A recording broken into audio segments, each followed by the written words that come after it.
Welcome to the Rim Break Rodeo. We hope this video helps. In this video, I will show you how to make bacon dip. First, let's get that bacon perfectly crispy.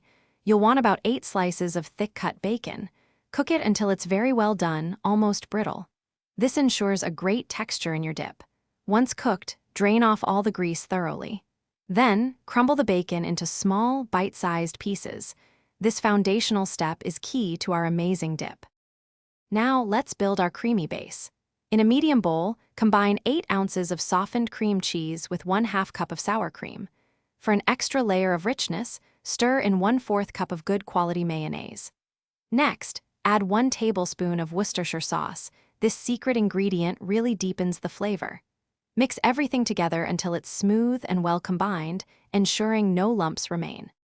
Time to infuse our dip with incredible flavor.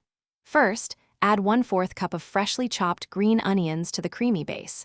Next, season it perfectly with 1 teaspoon of garlic powder and 1/2 teaspoon of freshly ground black pepper. Now for the star. Gently fold in about 3/4 of your crispy crumbled bacon. Reserve the remaining bacon for garnish. Mix just until everything is evenly distributed. Almost there. For the best flavor, cover your bacon dip and refrigerate it for at least 2 hours. This allows all those delicious flavors to meld together beautifully.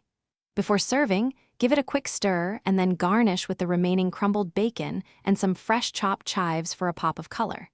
Serve with your favorite chips or crackers. And hey, if you're looking for other great deals, check the description for a link to some amazing socks and more. Enjoy your incredible homemade bacon dip. Thanks for watching. Consider subscribing if we helped you.